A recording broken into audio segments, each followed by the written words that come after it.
বিশ্ববন্দিত আমাদের পরম সম্মানীয় নেতাজি সুভাষচন্দ্র বসুকে কেন্দ্র করে দু একজন প্রকাশ্যে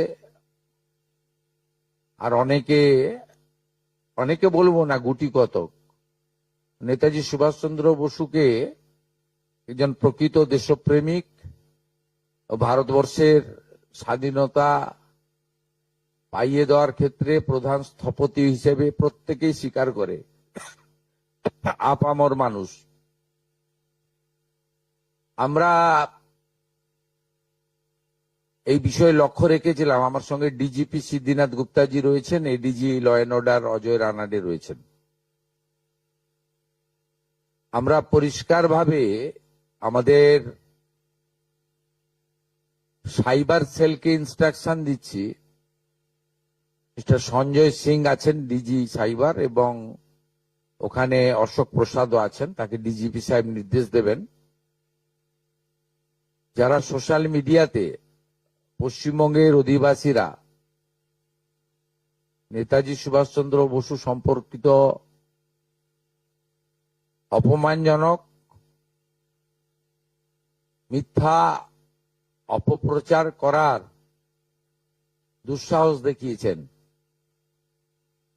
তাদের বিরুদ্ধে সরকারি ব্যবস্থা নিক। আজকে উত্তরবঙ্গের বিধায়ক এবং মন্ত্রীরা মুখ্যমন্ত্রীর কাছে দাবি করেছেন। আমি এনাদের দাবিকে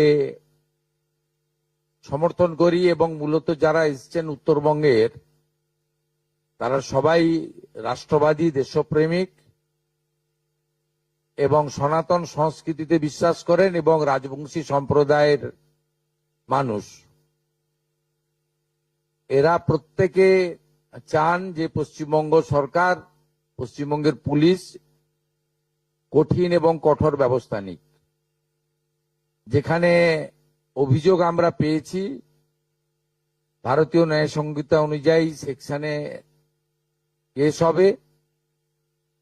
ফেসবুককে এবং সোশ্যাল মিডিয়ার যে প্ল্যাটফর্ম আছে, তার যে সিস্টেম আছে, সেটাকে আমরা রাজ্য সরকারের পক্ষ থেকে সোশ্যাল মিডিয়া প্ল্যাটফর্মেও তাদের বিরুদ্ধে ব্যবস্থা নেওয়ার জন্য লেখার ব্যবস্থা করছি, এবং নির্দিষ্ট ধারাতে গ্রেপ্তারিও শুরু করার জন্য পুলিশকে নির্দেশ দেওয়া হচ্ছে।